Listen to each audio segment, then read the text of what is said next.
বন্ধুরা কেমন আছো সবাই? পাপরিকা স্টুডিও থেকে আমি জাহিদ আবারও তোমাদেরকে আমন্ত্রণ জানাচ্ছি নতুন একটি মুভি এক্সপ্লেনেশন দেখতে। আজকের মুভির ব্যাপারে আর কি বলবো ভাই, মানে এই মুভির ব্যাপারে যাই বলি তাই মনে হয় কম বলা হবে। কি নিয়ে এই মুভিতে আছে? ম্যাজিক আছে, মার্ডার মিস্ট্রি ইনভেস্টিগেশন আছে, কোর্ট ট্রায়াল, ড্রামা, রোমান্স, মানে সাসপেন্স আর টুইস্টে ভরা একটি মুভি, বলতে পারো কমপ্লিট প্যাকেজ। এই মুভির জন্য ইন্ট্রো দেওয়ার কোনো প্রয়োজন নেই, তাও একটু হিংস দিচ্ছি। এই মুভিতে একজনের মার্ডার করা হয় এবং ভিকটিমের লাশটিকে আগুনে পুড়িয়ে ফেলা হয়। এই খুনের একমাত্র প্রমাণ ছিল ভিকটিমের একটি কাটা। এই কাটাগুলোর অংশ দেখে কি আইনের রক্ষকরা বের করতে পারবে ভিকটিমের আসল পরিচয় বা আসল খুনিকে, আর কেনই বা খুন করা হলো? এই মুভিটি সত্যি হৃদয় ছুঁয়ে যাওয়ার মতো একটি মুভি। আর মুভিটির নাম the tooth and the nail, যা 2017 সালে কোরিয়ান ভাষায় মুক্তি পায়, যার বর্তমান IMDb রেটিং 6.5 আউট অফ 10। তো চলুন কথা না বাড়িয়ে মুভিতে ঢুকে যাই। বন্ধুরা, এই মুভির সময়কাল দেখানো হয়েছে 1940, তাই মুভিটি দেখার সময় এই বিষয়টি অবশ্যই খেয়াল রাখতে হবে। সময়কালটা ধরতে না পারলে রিয়েল ফিলটা কিন্তু পাওয়া যাবে না।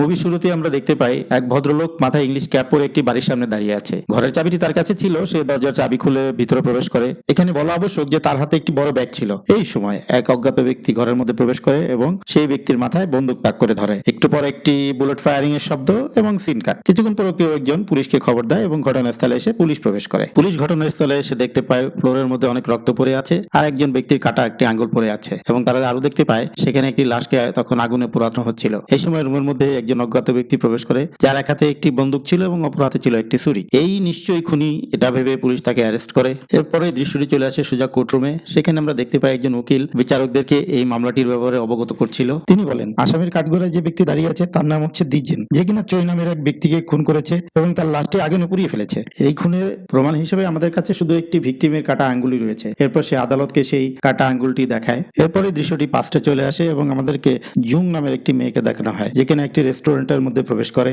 রেস্টুরেন্টে বসে থাকা এক অজ্ঞাত ব্যক্তির নিকট জুং আসে এবং তার কাছে কিছু টাকা সাহায্য চায়, কারণ তার কাছে ট্যাক্সি ভাড়া দেওয়ার মতো কোনো পয়সা ছিল না। রেস্টুরেন্টে বসে থাকা ওই ব্যক্তির নাম ছিল লি। সে কিছু টাকা বের করে জুংকে দেয়। এরপর দেখা যায় জুং বাইরে এসে সেই ট্যাক্সির ভাড়া পরিশোধ করছে, কিন্তু ড্রাইভার এই টাকা নিয়ে সন্তুষ্ট ছিল না। সে আরো কিছু বাড়তি ভাড়া চাচ্ছিল, কিন্তু জুং বলে, তোমার সঙ্গে তো আমার এই ভাড়ারই কথা হয়েছিল, তাহলে এখন কেন বাড়তি পয়সা চাচ্ছ? তখন ড্রাইভার বলে, সেটা শুধু ভাড়ার ব্যাপারে কথা হয়েছিল, কিন্তু আমি যে এতক্ষণ এই ঠান্ডার মধ্যে দাঁড়িয়ে অপেক্ষা করলাম সেটার জন্য কিছু এক্সট্রা পয়সা দিবেন না? আপনি আমাকে বাড়তি ভাড়াটা দিয়ে দিন আর আপনার ব্যাগটি নিয়ে চলে যান। সে জুংকে সেই ব্যাগটি দিচ্ছিল না, ব্যাগটি সে আটকে রাখছিল। আর এই পুরো বিষয়টি লি রেস্টুরেন্টের ভিতর থেকে খেয়াল করে। এরপর লি বাহিরে এসে সেই ড্রাইভারকে কিছু এক্সট্রা পয়সা দিয়ে তার কাছ থেকে ব্যাগটি নিয়ে তা জুংকে ফেরত দেয়। এতে জুং খুবই অবাক হয়ে যায় এবং সে বলে, আপনি কে? একজন অজানা ব্যক্তিকে এত সাহায্য করছেন? এরপর লি তার হাতটি জুংয়ের কানের কাছে নিয়ে সেখান থেকে একটি পয়সা বের করে এবং সেই পয়সাটি কিছুক্ষণ পর আবার হাওয়ায় মিলিয়ে দেয়। এরপর সে বলে, আমার নাম হচ্ছে লি আর আমি একজন ম্যাজিশিয়ান। আমি জীবিকার কারণে একটি সার্কাসে ম্যাজিক দেখাই, এছাড়াও আমি কিছু প্রাইভেট ক্লাবেও ম্যাজিক শো করে থাকি। আর আজকে আমার একটি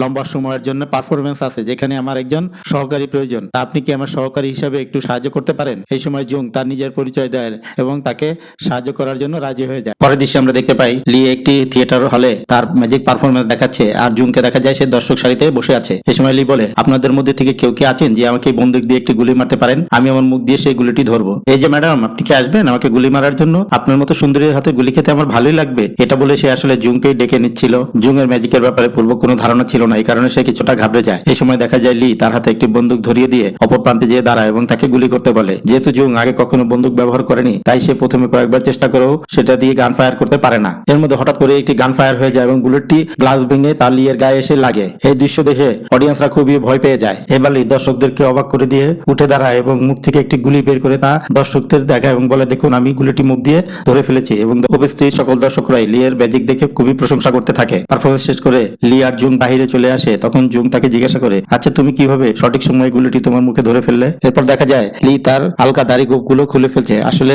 সে বয়সে একজন তরুণ যুবা, শুধুমাত্র তাকে যেন একজন অভিজ্ঞ ম্যাজিশিয়ানের মতো দেখায়, এই কারণে সে এই বেশভূষা ধারণ করে। এরপর লি বলে, তুমি গেস করো তো আমি কিভাবে এই ট্রিকটা করলাম? এরপর জুং বলে, নিশ্চয়ই ওই গানের মধ্যে নকল বুলেট ছিল আর তুমি আগে থেকে একটি আসল বুলেট তোমার মুখের মধ্যে লুকিয়ে রেখেছিলে। M I right? আরে আস্তে বলো আমার মা, তুমি তো দেখি খুব সহজেই ব্যাপারটা ধরে ফেললে। তুমি জানো আমার অনেক টাকা খরচ হয়েছে এই ট্রিকটা করার জন্য। এবার জুং বলে ওঠে, দেখুন আপনি আমাকে সাহায্য করেছিলেন, তার বিনিময়ে আমিও আপনাকে সাহায্য করেছি। আমাদের হিসাব এখন বরাবর হয়েছে। আমাকে এখনই যেতে হবে। প্রথমে আমাকে একটি ঘর খুঁজে বের করতে হবে আমার থাকার জন্য, এরপর আমাকে চাকরি খুঁজে বের করতে হবে আমার জীবন ধারণের জন্য। তখন লি বলে, তুমি চাইলে আমার রুমে থাকতে পারো, আমার এতে কোনো সমস্যা নেই। এবার জুং খুবই ঘাবড়ে গিয়ে বলে, এটা আপনি কি বলছেন? এবার লি বলে, দেখো আমি তো রাতের বেলা কাজ করি, তাই রাতের বেলা আমি বাড়িতে ফিরি না। আমি বাড়িতে ফিরি দিনের বেলা, আর তুমি দিনের বেলা তো কাজে ব্যস্ত থাকবে, তাই বাড়িতে ফিরবে না। তখন আমি বাড়িতে এসে না হয় রুমে ঘুমিয়ে পড়বো, আর তুমি রাতে এসে ঘুমাবে যখন আমি কাজে ব্যস্ত থাকবো। আমার তো মনে হয় এভাবে চললে কারোর কোনো সমস্যা হবে না, এমনকি আমরা একজন আরেকজনের হয়তো মুখও দেখতে পাবো না। এবার জুংও তার অফারে রাজি হয়ে যায় এবং সে লিকে বলে, এখন আপনার সার্কাসে আমার জন্য কি কোনো কাজ হবে?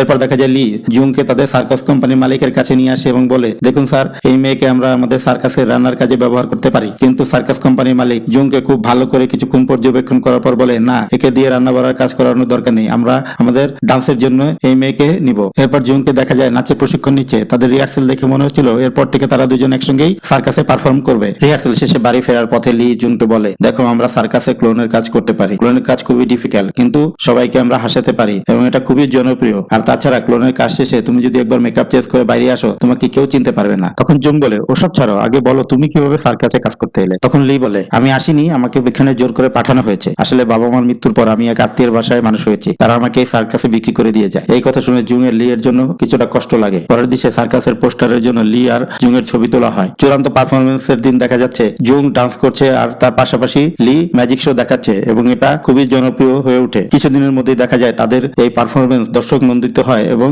তাদের দিন ভালোই চলতে থাকে এবং একত্রে পথ চলতে চলতে এক সময় দেখা যায় তাদের এই ভালো লাগা ভালোবাসায় পরিণত হয় এবং তারা দুজন বিয়ে করে নেয়। এরপর দৃশ্যটি প্রেজেন্টে অর্থাৎ সোজা কোর্টরুমে চলে আসে। তখন লয়ার বলে, ঘটনাস্থল থেকে প্রাপ্ত রক্তের স্যাম্পল এবং মার্ডার উইপমেন্টে লেগে থাকা রক্তের স্যাম্পল একই ব্যক্তির এবং ঘটনাস্থল থেকে চোয়ের কাটা আঙ্গুল পাওয়া গেছে। এর মাধ্যমে সন্দেহাতীত ভাবে প্রমাণিত হয় যে ঘটনাস্থলে যাকে হত্যা করা হয়েছে সে আর কেউ নয়, সে চই, এবং চইকে হত্যা করেছে ডিজেন, কারণ ঘটনাস্থল থেকে তাকে উইপেন সহ গ্রেপ্তার করা হয়। আমি মহামান আদালতের কাছে ডিজেনের সর্বোচ্চ শাস্তির প্রার্থনা করছি। এরপর দৃশ্যটি আবার পাস্টে চলে আসে। আমরা দেখি লি গাড়িতে করে বাড়ি ফিরছে। বাড়িতে ফেরার পথে সে মার্কেটের মধ্যে জুংকে দেখতে পায় যে একটা অপরিচিত মহিলাকে একটি চিঠি দিচ্ছিল। এরপরে লি সোজা বাড়িতে চলে আসে। জুং বাড়িতে ফিরলে তাকে জিজ্ঞাসা করে, তুমি মার্কেটে একজন মহিলাকে একটা চিঠি দিচ্ছিলে, ওই মহিলাকে? তখন জুং বলে, আমি আসলে তাকে চিনি না, তার চিঠিটা হাত থেকে পড়ে গিয়েছিল, সে দেখতে পাইনি, আমি সেটা তুলে তাকে দিয়েছি, এই সময় হয়তো তুমি দেখেছো। লি বলে, ঠিকই করেছো তুমি। ওহো, তোমাকে আমি একটা ইম্পর্টেন্ট কথা বলতে ভুলে গেছি। তুমি কি জানো আমরা বোসানে গিয়ে কাজ করার সুযোগ পেয়েছি? সেখানে গিয়ে আমরা আরো অনেক বেশি টাকা কামাতে পারবো। কিন্তু সমস্যা হচ্ছে, বোসানের কথা শুনেই জুং এর চেহারা থেকে হাসি উড়ে যায় এবং সে বিষণ্ণতায় ডুবে যায়। কিন্তু সেই ব্যাপারে লিকে কোনো কিছুই বলে না এবং দুজনে মিলে বোসানের দিকে রওনা হয়ে যায়। তাদের শো উপলক্ষে পুরো বোসানে পোস্টার লাগানো হয়েছিল, যে পোস্টারে তাদের একত্রে ছবি ছিল। এর মধ্যে দেখা যায় একটি পোস্টার থেকে একজন অজ্ঞাত ব্যক্তি শুধু জুং এর ছবিটি ছিঁড়ে তার কাছে রেখে দিচ্ছে। বোসানে তাদের প্রথম শো খুবই জাঁকজমক ভাবে সম্পূর্ণ হয়, কিন্তু শো এর পরে দেখা যায় জুং হঠাৎ অসুস্থ হয়ে পড়ে বমি করতে শুরু করে। তখন লি বলে, তুমি হোটেলে গিয়ে আরাম করো, বাকি শোটা আমি একাই কমপ্লিট করতে পারবো। এরপর জুংকে দেখা যায় হোটেলের কামরায় সে একটি ব্যাগ বিছানার নিচে লুকিয়ে রেখে তারপর আবারও হোটেল থেকে বেরিয়ে পড়ে। ইতিমধ্যে লি তার অনুষ্ঠান সম্পন্ন করে হোটেলে ফিরলে হোটেল রিসেপশনিক একটি চিঠি ধরিয়ে দিয়ে বলে, এই চিঠিটা আপনার ওয়াইফের জন্য একজন রেখে গেছে। লি হোটেলের কামরায় ঢুকে চিঠিটি খুলে পড়তে শুরু করে। চিঠিতে লেখা ছিল, কপার প্লেটটি সাবধানে রেখো, আমি আজকে রাতে এসে তোমার কাছ থেকে নিয়ে নিব। চিঠিটি পড়ে লি কিছুই বুঝতে পারে না যে চিঠির ব্যক্তি কোন কপার প্লেটের কথা বুঝিয়েছে। হঠাৎ করে লি এর পার্টি সেই ব্যাগের মধ্যে ভারী লাগলে লি ব্যাগটি বের করে সেই কপার প্লেটটি দেখতে পায়। সে এরপরে সেই কপার প্লেটের মধ্যে কালি লাগিয়ে যখন সে একটি কাগজের মধ্যে ছাপ দেয় তখন তো সে পুরো অবাক হয়ে যায়। আরে, এটা তো টাকা ছাপানোর ডাই, তার মানে এটা দিয়ে নকল টাকা ছাপানো হয়। এরপর জুন হোটেলের রুমে ফিরলে লি তাকে জিজ্ঞাসা করে, এটা কি, এই কপার প্লেট তোমার ব্যাগে কি করে আসলো? সত্যি কথা বলো, তুমি কে আর তুমি কি কাজ করো? এর কথা শুনে জুন একটু কষ্ট পায় এবং আবেগপ্রবণ হয়ে পড়ে। সে বলে, দেখো, আমি আসলে তোমার কাছ থেকে কোনো কিছু লুকাতে চাইনি, কিন্তু আমি ওই লোককে খুবই ভয় পাই। তখন লি বলে, তুমি কার কথা বলছো, কাকে তুমি ভয় পাও? তখন জুং বলে, সে খুবই ভয়ঙ্কর এক ব্যক্তি, তার নাম ওকোমোটো। এবার আমি বলে দিচ্ছি আসলে কপার প্লেটের কি ঘটনা। কিছুদিন পূর্বে জুং তার এক আঙ্কেলের সঙ্গে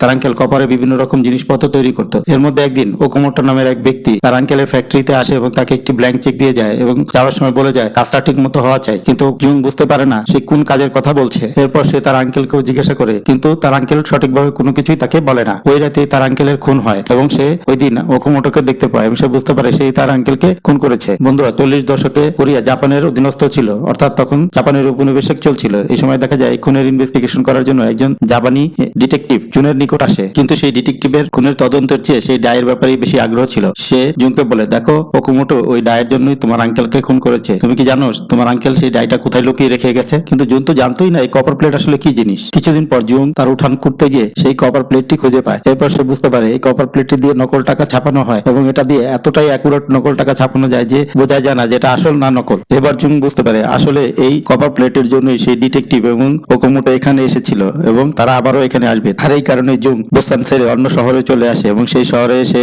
লিয়ের সঙ্গে দেখা হয় এবং তার সঙ্গে সম্পর্ক হয় এবং অতঃপর তাদের বিয়েও হয়ে যায়। কিন্তু সার্কাস শো করার জন্য জুনকে আবারও সেই বোসানে ফেরত আসতে হয় এবং তাদের শো উপলক্ষে শহরে অনেক পোস্টার লাগানো হয়েছিল যে পোস্টারে তাদের ছবি ছিল এবং ওকোমোটো সেই পোস্টার দেখে বুঝে ফেলে জুং এবং আবারও বোসানে ফিরে এসেছে। এই সব কথা জুং লিকে বলছিল এবং সে বলে সেই কপার প্লেট আমার আসলে কোথাও ফেলে দেওয়া উচিত ছিল, এটা আমি আমার সঙ্গে রেখে আমি অনেক বড় একটা বিপদ রেখে এনেছি। তখন লি বলে তোমার ভয় পাওয়ার কোনো কারণ নেই, ওই ওকোমোটোর তো এই কপার প্লেটটাই চাই, আমরা তাকে এটা ফেরত দিয়ে দিব, দরকার হলে আমি নিজে ওকোমোটোর সঙ্গে কথা বলবো। এরপর লি হোটেল রিসেপশনে এসে সেই ব্যক্তিকে জিজ্ঞেস করে যে তোমাকে চিঠিটা দিয়ে গেছে সে দেখতে কেমন ছিল। তখন সে হোটেলের রিসেপশনিস্ট বলে সে দেখতে অনেক লম্বা চড়া ছিল এবং মাথায় একটা হেড পরা ছিল, কিন্তু তার চেহারাটা আমার সঠিকভাবে মনে নেই। এর মধ্যে রিসেপশনে বসে থাকা হেড পরা এক ভদ্রলোক লিয়ের নিকট আসে। লি তো খুব ভয় পেয়ে যায়, এই ওকোমোটো নয় তো? এই সময় সেই লোকটি লিয়ের নিকট আসে এবং বলে তুমি সেই ম্যাজিশিয়ান না যে মুখ দিয়ে গুলি ধরো? তুমি আসলেই খুব বড় ম্যাজিশিয়ান। তার মানে হচ্ছে এই ব্যক্তি ওকোমোটো নয়। এর মধ্যেই লিয়ের সামনে উপর থেকে নিচে পড়ে একটা মেয়ে মারা যায়। লি সেখানে গিয়ে দেখে আরে এটা তো জুং। তার মানে লি যখন নিচে রিসেপশনে আসে তখন ওকোমোটো উপরে যায়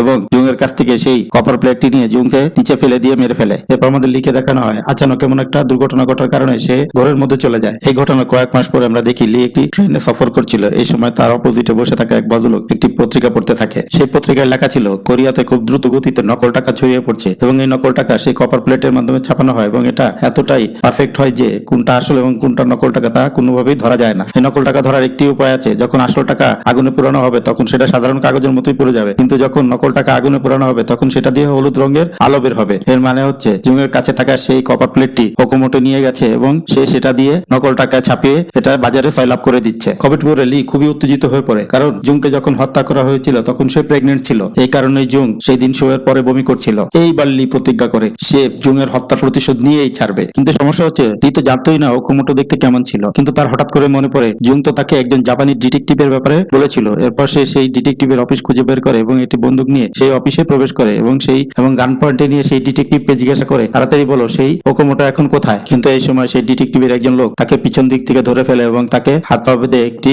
আস্তানার মধ্যে নিয়ে আসে। সেই গোপন আস্তানার মধ্যে লিকে অনেক মারধর করা হয় এবং তারা জিজ্ঞাসা করে তুমি কে আর ওকোমোটোর ব্যাপারে কেন খোঁজ খবর নিতে এসেছো, তুমি কে এবং ওকোমোটোর ব্যাপারে কেন তুমি জানতে চাচ্ছ। তখন লি বলে আমি এই শহরে ওকোমোটোকে খুঁজতে এসেছি, সে আমার স্ত্রীকে হত্যা করেছে, আমি তার প্রতিশোধ নিতে চাই। তখন সে ডিটেকটিভ বলে নিশ্চয়ই সে এখন সিওলে আছে, কারণ এই ধরনের নকল টাকা বড় শহরে ছাপতে সুবিধা এবং এটা সার্কুলেশন করাও সহজ। তুমি একটা কাজ করো, তুমি বরং সিওল চলে যাও, সেখানে গিয়ে যে এলাকাগুলোতে অপেক্ষাকৃত ধনী লোকরা বাস করে সেখানে গিয়ে তার খোঁজ করো। ওকোমোটোর ব্যাপারে আরো একটি ইনফরমেশন হচ্ছে সে খুব ভালো ইংরেজি বলতে পারে, আর সিওল শহরে বেশিরভাগ লোকই ইংরেজিতে কথা বলতে পারে না। এছাড়া ওকোমোটোর সঙ্গে সবসময় একজন মহিলাও থাকে, তোমাকে এই ইনফরমেশনের মাধ্যমেই তাকে ধরতে হবে। এরপর সেই ডিটেকটিভ লিকে ছেড়ে দিয়ে সেখান থেকে চলে যায়। কিন্তু এখানে সমস্যা হচ্ছে লি তো ওকোমোটোকে কোনোভাবেই চিনে না, কিন্তু ওকোমোটো তো তাকে চিনতে পারবে কারণ সে তাকে সেই সার্কাসের পোস্টারে দেখেছিল। এরপর লি তার নিজের চেহারা কিছুটা পরিবর্তন আনে এবং সে তার একটি দাঁতও উপরে ফেলে যাতে খুব সহজেই ওকোমোটো তাকে চিনতে না পারে। এরপর লি রাজধানী সিউল চলে আসে এবং সেখানে এসে রাত্রে ট্যাক্সি চালানো শুরু করে। তবে সে শুধুমাত্র অপেক্ষাকৃত ধনাঢ্য ব্যক্তিদের তার প্যাসেঞ্জার হিসেবে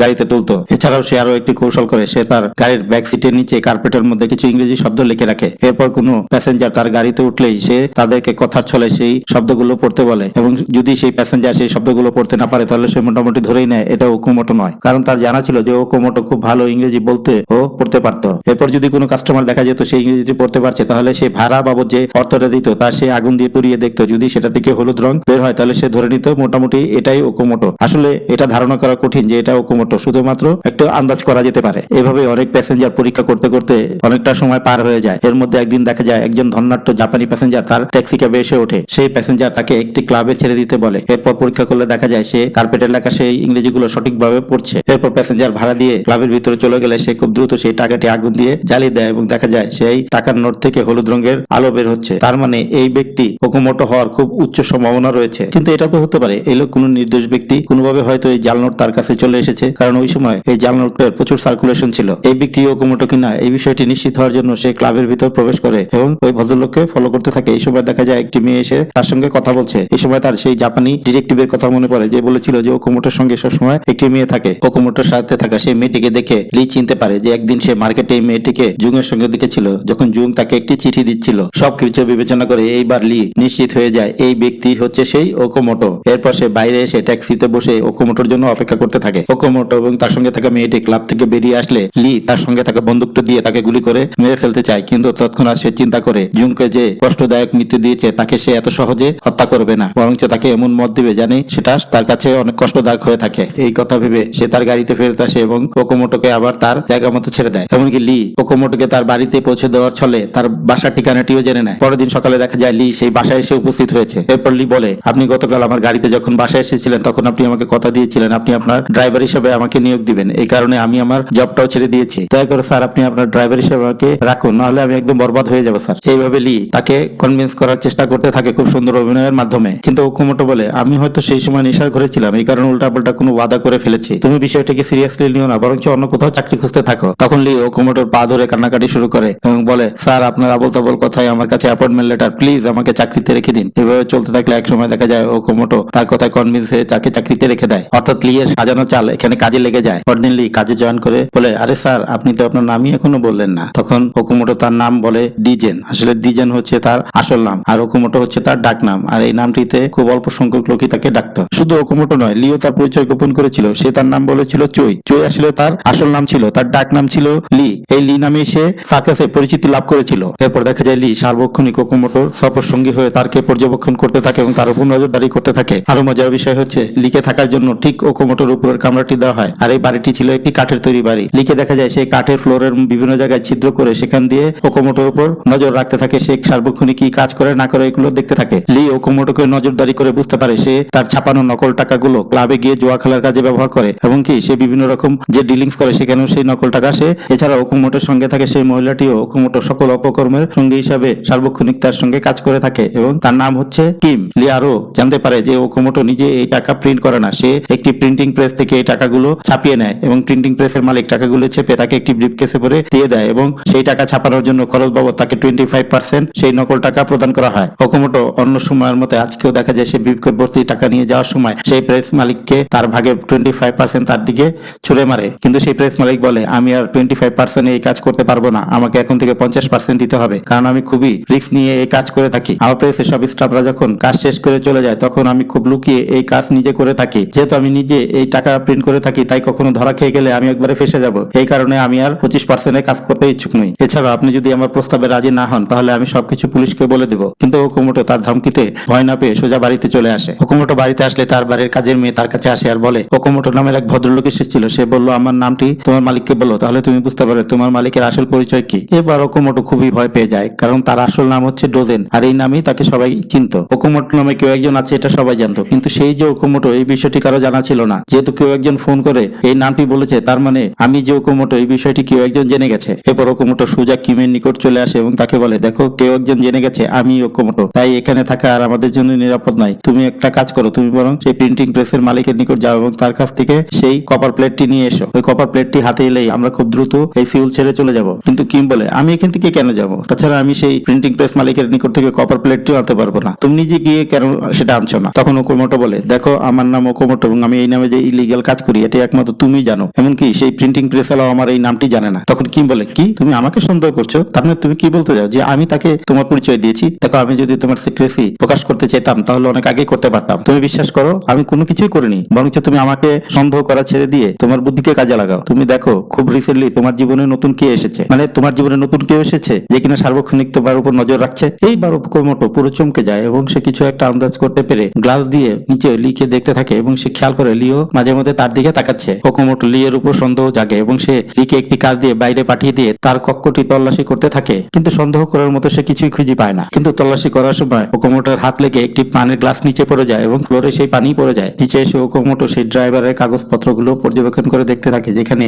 তার নাম চই লেখা ছিল। এই সময় হঠাৎ করে উপর থেকে কয়েক ফোঁটা পানি তার গায়ের উপর পড়ে। এরপর সে কিছু একটা বুঝতে পেরে দৌড়ে লিয়ের কামরায় আবার ফেরত আসে এবং ফ্লোরের কার্পেটটি সরিয়ে দেখতে পায় সেখানে অনেকগুলো ছিদ্র করা আছে এবং সেই ছিদ্র দিয়েই নিচে পানিগুলো পড়ছিল, এবং সে বুঝে ফেলে যে লি তার উপর এই ছিদ্র দিয়ে নজরদারি করছিল। এর মধ্যে লি বাড়িতে ফেরত আসলে ওকুমোটো তাকে কিছুই বুঝতে দেয় না, বরঞ্চ তার সঙ্গে স্বাভাবিক আচরণ করে তাকে কিমের বাসায় পাঠিয়ে দেয় এবং বলে, আমি একটু বাইরে কাজে যাচ্ছি এবং সেখান থেকে সোজা কিমের বাসায় আসবো এবং সেখান থেকে দুজন একসঙ্গে ফিরবো। এরপর ওকুমোটো সেখান থেকে বেরিয়ে সেই প্রিন্টিং প্রেসের দিকে যেতে থাকে, অর্থাৎ যে প্রেসে সে নকল টাকাগুলো ছাপা হতো সেইখানে। এরপর সে সেখানে পৌঁছে প্রথমে প্রিন্টিং প্রেসের মালিককে উড়াধুরা মারতে থাকে। মারতেও শেষ হলে তাকে একটি চেয়ারের মধ্যে বাঁধে এবং জিজ্ঞাসা করে, আমার সেই কপার প্লেটটি কোথায়? তখন সেই প্রিন্টিং প্রেসের মালিক বলে, সেই কপার প্লেটটি তো আমার কাছে নেই, সেটি কিমের কাছে আছে। প্রকৃতপক্ষে কিম আর প্রেসের মালিক মিলে একটি প্ল্যান করেছিল, তারা ওকুমোটোকে হত্যা করে এই পুরো ব্যবসাটি নিজেরাই হাতিয়ে নেওয়ার চিন্তা ভাবনা করেছিল। বিষয়টি জানতে পেরে ওকুমোটো খুবই রেগে যায় এবং সেই প্রিন্টিং প্রেসের মালিককে হত্যা করে তাকে আগুনে জ্বালিয়ে দিয়ে কিমের বাড়ির দিকে রওনা দেয়। অন্যদিকে লি কিমের বাড়িতে আসলে কিম বলে ওঠে, তা ম্যাজিশিয়ান সাহেব কেমন আছেন? সবকিছু ঠিকঠাক আছে তো? এটা শুনে তো লি একদম শক, তুমি কিভাবে আমার পরিচয় জেনে গেলে? আচ্ছা ওকুমোটো কি আমার পরিচয় জেনে গেছে? তখন কিম বলে, সেটা তো আমি জানি না, কিন্তু আমি তোমাকে দেখেই চিনে ফেলেছিলাম। আচ্ছা তুমি কি ওকুমোটোকে হত্যা করতে চাও? চাচ্ছ? তখন লি বলে, হ্যাঁ আমি তাকে হত্যা করতে চাচ্ছি, কারণ সে আমার ওয়াইফকে মেরে ফেলেছে, আমি আমার ওয়াইফের হত্যার প্রতিশোধ নিবই। আচ্ছা এসব তোমাকে বলে আমার লাভ কি? তুমি এসব বুঝবে না, কারণ তুমি তো তার সঙ্গে কাজ করো আর সার্বক্ষণিক তার সঙ্গেই লেগে থাকো। কিম বলে, ওকোমোটোর সঙ্গে আমি ঘনিষ্ঠ ছিলাম না। ওকোমোটোর সঙ্গে যদি কারো ঘনিষ্ঠতা থাকে সেটা হচ্ছে তোমার ওয়াইফ। এই কথা শুনে তো লি পুরো শক। কিম আরো বলে, ওকোমোটো আর জুং মিলে নকল টাকা ছাপানোর ব্যবসা করতো। হঠাৎ করেই জুং একসময় ডিসিশন নেয় সে আর এই অবৈধ কাজ করবে না, তাই সে পালিয়ে পোসান ছেড়ে এই শহরে চলে আসে এবং তার দেখা তোমার সঙ্গে হয়। কিন্তু আমি তাকে এই শহরে খুঁজে পেয়েছিলাম এবং সে আমাকে একটা চিঠি দিয়েছিল। বন্ধুরা তোমাদের নিশ্চয়ই মনে আছে জুং একদিন কিমকে মার্কেটের মধ্যে একটা চিঠি দিচ্ছিল এবং যে দৃশ্যটি গাড়ি থেকে লিও দেখে ফেলেছিল। এই চিঠি জুং ওকোমোটোর জন্য লিখেছিল এবং সে আমার হাতে চিঠি দিয়ে বলেছিল এই চিঠিটা যেন আমি ওকোমোটোকে পৌঁছে দেই। জুন তো ওকোমোটোকে খুবই ভালোবাসতো, কিন্তু সে চাইতো ওকোমোটো এইসব অবৈধ ব্যবসা ছেড়ে দিয়ে ভালো হয়ে যায়, কিন্তু ওকোমোটো তাতে রাজি ছিল না। এ কারণে তাদের মধ্যে বাদ বিতণ্ডা হয় এবং এক সময় ওকোমোটো জুনকে নিচে ফেলে দিয়ে মেরে ফেলে। এসব শুনে লি নিজেকে আর নিয়ন্ত্রণ করতে পারে না। আমি এসব কখনোই বিশ্বাস করি না। জুং আমাকে খুবই ভালোবাসতো। যখন এই চিঠি তোমার হাতে পড়বে না তখন তুমি বুঝে যাবে কে কাকে ভালোবাসতো। তখন লি বলে, কিন্তু জুং তোমাকে বলেছিল ওকোমোটো তার আঙ্কেলকে মেরে ফেলেছে এবং সে ভয়ে সেই কপার প্লেট নিয়ে এই শহরে পালিয়ে আসে। কি এটা সত্য না? আরে সে তোমাকে বোকা বানানোর জন্য এসব গল্প ফেঁদেছিল। আসলে প্রকৃত সত্য সেটাই যেটা আমি তোমাকে এইমাত্র বললাম। এবার লি পুরো কনফিউশনের মধ্যে পড়ে যায়, আসলে কোনটা সত্য আর কোনটা মিথ্যা। পরের দিকে দেখা যায় ওকোমোটো কিমের বাড়িতে এসেছে, কিন্তু ওই সময় লি সেই বাড়িতে উপস্থিত ছিল না। ওকোমোটো কিমকে বলে, তুমি তো বলেছিলে সবসময় তুমি আমার সাথেই থাকবে আর তুমি আমার অগোচরে আমাকে হত্যার পরিকল্পনা করেছিলে। তখন কিম বলে, আমি তো শুধু তোমাকে ভয় দেখানোর জন্য তোমার বাড়িতে ওকোমোটো নাম দিয়ে কল করেছিলাম। তোমাকে মেরে ফেলার কোনো ইচ্ছাই আমার ছিল না। যদি এটা সত্য নাই হবে তাহলে তুমি কেন ওই ড্রাইভার চইকে আমার নিকট পাঠিয়ে আমার উপর নজরদারি করছিলে? আমি তোকে পাঠাইনি। আসলে তোমার আর ওর অন্য একটা হিসাব আছে। ওকে যে কেন তুমি জিজ্ঞেস করছো না? ওই তো সব সত্য বলবে। ওকোমোটো বলে, আমি তো ওকে জানি মেরে ফেলবো, কিন্তু আমার চাই ওই কপার প্লেট। কিম বলে, কিন্তু ওই কপার প্লেট তো আমার কাছে নেই, আমি তো ওটা চইকে দিয়ে দিয়েছি। এই কথা শোনার পর ওকোমোটো কিমকে হত্যা করে ফেলে এবং সে তার বাড়ির নিকট চলে আসে। তখন তার হাতে একটা বড় ব্যাগ ছিল। আর এই দৃশ্যটি বন্ধুরা মুভির একদম শুরুতে দেখানো হয়। ওকোমোটো বাড়ির ভিতরে প্রবেশ করলে লি তাকে গান পয়েন্টে নেয়। তখন ওকোমোটো বলে, আমার সঙ্গে শত্রুতা যারা করেছে তাদের সবাইকেই আমি হত্যা করে ফেলেছি, শুধু জীবিত আছো তুমি। আচ্ছা তোমার সঙ্গে যদি কিমের কোনো সম্পর্কই না থাকে তাহলে তুমি কেন আমার উপর গোয়েন্দাগিরি করছো? তুমি কে? লি বলে, আমি তোমার উপর প্রতিশোধ নিতে এসেছি। এর মধ্যে হঠাৎ করে ওকোমোটো লিয়ের পেটে চাকু ঢুকিয়ে দেয় এবং তাকে প্রচুর মারধর করতে থাকে। বেচারা লি তখন খুবই আহত হয়ে পড়ে। মার খেয়ে লি নিচে পড়ে যায় এবং সে সেই ব্যাগটি দেখতে পায়। ব্যাগটি দেখে তো সে শক, এই ব্যাগের মধ্যে কি আছে। এই সময় ওকোমোটো লিয়ের কাছ থেকে সেই কপার প্লেটটি নিয়ে যায় এবং সেই কপার প্লেটের সঙ্গে একটি জুঙের লেখা চিঠিও ছিল। আরে এই চিঠি দিয়ে তুমি কি করবে? এই চিঠি পড়ার জন্য তো তুমি বেঁচেই থাকবে না। এরপর ওকোমোটো লিকে প্রচন্ড মারধর করতে থাকে এবং সে নিচে পড়ে গেলে সে কুড়াল দিয়ে তাকে আঘাত করতে গেলে সেই কুড়ালের আঘাতে লিয়ের একটি আঙ্গুল কেটে যায়। এরপর অন্ধকারের মধ্যে একটি গুলির শব্দ পাওয়া যায় এবং কেউ একজন পুলিশকে খবর দিলে কিছুক্ষণ পর দেখা যায় ঘটনাস্থলে পুলিশ এসে উপস্থিত হয়েছে। এই দৃশ্যটিও মুভির শুরুতে আমাদেরকে দেখানো হয়েছিল। পুলিশ ঘটনাস্থলটি ইনভেস্টিগেশন করার সময় ওকোমোটোকে ঘটনাস্থলে মার্ডার ওয়েপন সহ দেখতে পায়, যার আসল নাম ছিল ডিজেন। আমরা এখান থেকে তাকে ডিজেন বলেই ডাকবো। ঘটনাস্থলে একটি লাশকে পুড়তে দেখা যায়। দেখে মনে হচ্ছিল ডিজেন লিকে হত্যা করে তার লাশটি পুড়িয়ে ফেলেছে। ঘটনাস্থল থেকে পুলিশ একটি কাটা আঙ্গুল উদ্ধার করে এবং ইনভেস্টিগেশন করে দেখা যায় এই আঙ্গুলটি হচ্ছে চই নামের একজন ব্যক্তি, যেটা ছিল লিয়ের আসল নাম। এই ঘটনার পর ডিজেনকে গ্রেফতার করে আদালতে পেশ করা হয় এবং তার কোর্ট ট্রায়াল শুরু হয়। কোর্ট ট্রায়ালে দেখা যায় সরকারি পক্ষের উকিল ডিজেনকে জিজ্ঞাসা করে, আপনি আপনার ড্রাইভার চইকে কেন হত্যা করেছেন? ডিজেন বলে, আমি তাকে হত্যা করিনি। ও আচ্ছা, আপনি হত্যা করেনি? তাহলে এই কুড়ালের মধ্যে আপনার ফিঙ্গারপ্রিন্ট কি করে আসলো? ডিজেন বলে, আমি তাকে কুড়াল উঠিয়ে হত্যা করতে গিয়েছিলাম, এটা সত্য, কিন্তু আমি তাকে মারিনি। তাহলে এই কুড়াল দিয়ে আঘাত করে আপনি তার একটি আঙ্গুল কেন কেটে নিলেন, যেটা আমরা ঘটনাস্থল থেকে উদ্ধার করি, এবং আপনি কেন তার লাশটি পুড়িয়ে দিয়েছিলেন? এসব শুনে ডিজেন খুব কনফিউশনের মধ্যে পড়ে যায়, আসলে কি হচ্ছে তার সাথে। এরপর একজন সাক্ষীকে ডাকা হয় যে কিনা এই ঘটনার প্রত্যক্ষদর্শী ছিল। এই সাক্ষী যখন কোর্টরুমে প্রবেশ করে তাকে দেখে ডিজেন তো পুরো শক, কারণ সেই সাক্ষী আর কেউ ছিল না, সেটা ছিল চই মানে লি। তখন ডিজেন চিন্তা করে, আর এসব কি? যাকে হত্যার জন্য আমার মামলা চলছে সেই কিনা সাক্ষী হিসাবে এসে উপস্থিত হয়েছে। উকিল চইকে লি নামে কোর্টে পরিচয় করে দেয় এবং আদালতকে বলে সে একজন ম্যাজিশিয়ান। তখন লি বলে, আমি নিজে চোখে দেখেছি এই ব্যক্তি চইকে প্রথমে কুড়াল দিয়ে তার আঙ্গুল কেটে নেয়, এরপর তাকে গুলি করে হত্যা করে এবং তাকে আগুনে জ্বালিয়ে পুড়িয়ে মারে। তখন ডিজেন চিৎকার করে বলতে থাকে, আরে এই ব্যক্তি মিথ্যা কথা বলছে, এই চই যার হত্যার দায়ে আমাকে ফাঁসানো হয়েছে ছিলাম, আর সে কোনো ম্যাজিশিয়ানও নয়। তখন লি বলে, আপনার বিশ্বাস না হলে এই শহরে যে কাউকে জিজ্ঞেস করে দেখতে পারেন আমার নাম লি কিনা আর আমি ম্যাজিশিয়ান কিনা। আসলে বন্ধুরা 40-এর দশকে নিজের পরিচয় গোপন করা তেমন কোনো কঠিন কাজ ছিল না। সেই সময় আইডেন্টিটি চেঞ্জ করলেও ধরা খাওয়ার সম্ভাবনা খুবই কম ছিল। এছাড়া এই শহরে একমাত্র লি জানতো তার আসল নাম চই। লি যখন একজন ম্যাজিশিয়ান হিসেবে পরিচিতি লাভ করতে থাকে তখন তাকে সবাই লি নামেই চিনত। আসলে কেউ তখন তার আরেকটি নাম আসল নাম যে চই আছে এই ব্যাপারে কারো কোনো আগ্রহী ছিল না। আসলে লি একমাত্র ডোজেন অর্থাৎ ওকোমোটোর কাছে তার আসল নাম চই পরিচয় দিয়েছিল। তখন ডিজেন অর্থাৎ ওকোমোটো চিৎকার করে বলতে থাকে, আমি অবশ্যই চইয়ের একটি আঙ্গুল কেটে নিয়েছিলাম, আপনারা পরীক্ষা করে দেখুন, তাহলে এখনই প্রমাণ হয়ে যাবে যে এটাই চই। এরপরে আসে আসল টুইস্ট। এরপর লি তার হাতি আদালতে প্রদর্শন করে। তখন আমরা দেখতে পাই লি এর একটি আঙ্গুল নয়, পুরো একটি হাতি নেই। তখন জজ সাহেব জিজ্ঞেস করে, তোমার হাত কিভাবে কাটলো? তখন লি বলে, আমি একটা খুব ভয়ঙ্কর জাদু প্র্যাকটিস করেছিলাম এবং প্র্যাকটিস করার সময় আমার হাতটি কেটে যায়। এরপর আমাদের দেখানো হয় সেই দিন আসলে কি ঘটেছিল। লি আর ওকোমোটো মারামারি করার সময় লিকে দেখা যায় ওকোমোটোকে মারতে মারতে এক সময় অজ্ঞান করে ফেলে। ওকোমোটো জ্ঞান হারিয়ে ফেললে লি তার কাছ থেকে চিঠিটি নিয়ে পড়তে থাকে, যেটা চই লিখেছিল। সেখানে লেখা ছিল, আমি শুধু আর শুধু লিকেই ভালোবাসি এবং সারা জীবন তার সঙ্গেই থাকতে চাই। তুমি যদি সেই কপার প্লেটটি চাও তাহলে আমি তোমাকে সেটা দিয়ে দিব, তুমি সেটা নিয়ে আমাদের জীবন থেকে চলে যাও। এই চিঠি পড়ার পর লি বুঝতে পারে কিম তাকে মিথ্যে কথা বলেছিল। সে বলেছিল চই ওকোমোটোকে ভালোবাসে, আসলে এটা মিথ্যা ছিল। এবার লি বুঝতে পারে যে ওকোমোটো জুং এর কাছ থেকে আসলে সেই কভার প্লেটটি নিয়ে গিয়েছিল এবং সে যাতে কখনো তার মুখ খুলতে না পারে এই কারণে তাকে উপর থেকে ফেলে হত্যা করেছিল। চিঠি পড়ার পর লি কান্নায় ভেঙে পড়ে এবং সে ওকোমোটোর ভয়ঙ্কর প্রতিশোধ নেওয়ার সংকল্প করে এবং লি প্রতিশোধ নেওয়ার একটি পরিকল্পনাও করে ফেলে। লি ওকোমোটোর ব্যাগটি দিকে ভয় পেয়েছিল কারণ ওকোমোটো কিমকে হত্যা করে তার লাশ টুকরো টুকরো করে এই ব্যাগের মধ্যে ভরে রেখেছিল। লি এর মাস্টার প্ল্যান অনুযায়ী সে কিমের শরীরের টুকরাগুলো আগুনে পুড়িয়ে ফেলে এবং তার কাটা আঙ্গুলটি ফ্লোরের মধ্যে ফেলে রাখে যাতে করে সহজেই মানুষের দৃষ্টিগোচর হয়। এরপর সে তার একটি হাতও কেটে ফেলে এবং তার রক্ত ফ্লোরের মধ্যে ফেলে রাখে যাতে করে ফরেনসিক টেস্টে ধরা পড়ে যে এখানে চইয়ের হত্যা করা হয়েছে। এরপর লি অন্যান্য আলামতগুলো মুছে ফেলে গানটি ওকোমোটোর হাতে ধরিয়ে দেয় এবং নিজেই পুলিশকে কল করে ঘটনাস্থলে ডেকে নেয়। এরপর দৃশ্যটি সোজা কোর্টরুমে চলে আসে এবং আমরা দেখতে পাই ওকোমোটোর বিরুদ্ধে আনা কেসটি সন্দেহিতভাবে প্রমাণিত হয়েছে এবং সকল প্রকার সাক্ষ্য প্রমাণ এবং এভিডেন্স তার বিরুদ্ধে চলে গেছে। এই কারণে মহামান্য আদালত তাকে যাবজ্জীবন কারাবাসে শাস্তি প্রদান করে। ওকোমোটোর জামিনের জন্য অনেকেই তাকে সাহায্য করতে চায় কিন্তু শুধু আর শুধুমাত্র সেই কপার প্লেটের বিনিময়ে। কিন্তু সেই কপার প্লেটটি ছিল লি এর কাছে। লি সেটা নিজের কাছে না রেখে সেটা নদীর পানিতে ফেলে দেয় যাতে করে সেই কপার প্লেটটি আর কেউ খুঁজে না পায়। ওকোমোটোর শাস্তি প্রদানের মধ্য দিয়ে লি এর প্রতিশোধ নেওয়া সম্পূর্ণ হয়। জুং এর হত্যার প্রতিশোধ নিয়েছে এই সান্ত্বনা নিয়ে বাকি জীবন কাটানোর সংকল্প করে এবং এর মধ্যে দিয়ে এই মুভিটি শেষ হয়ে যায়। তো বন্ধুরা, এই মুভি দেখে আমরা কি বুঝতে পারলাম? আমরা বুঝতে পারলাম শুধুমাত্র নিজের ভালোবাসা হারানোর কারণে লি প্রতিশোধটা কত ভয়ঙ্কর হতে পারে। শুধুমাত্র সে একটা লং টার্ম প্রতিশোধ দিবে এই কারণে সে প্রথমে তার নিজের একটি দাঁত উপড়ে ফেলে, এরপর সে তার একটি আঙ্গুল কেটে ফেলে এবং পরে একটি হাতও কেটে ফেলে। তার কাছে বেশ কয়েকবার অপরচুনিটি ছিল ওকোমোটোকে প্রাণী মেরে ফেলার, কিন্তু তা সে করে না কারণ তাতে তো করে ওকোমোটোর শাস্তিটা একবারই হয়ে যাবে। সে চাচ্ছিল একটা লং টার্ম তাকে শাস্তি দিতে যাতে প্রত্যেক মুহূর্তে তার সেই পাপের কথা মনে পড়ে। বন্ধুরা, আজকের মতো এখানেই বিদায় নিচ্ছি। সবাইকে ধন্যবাদ। আল্লাহ হাফেজ।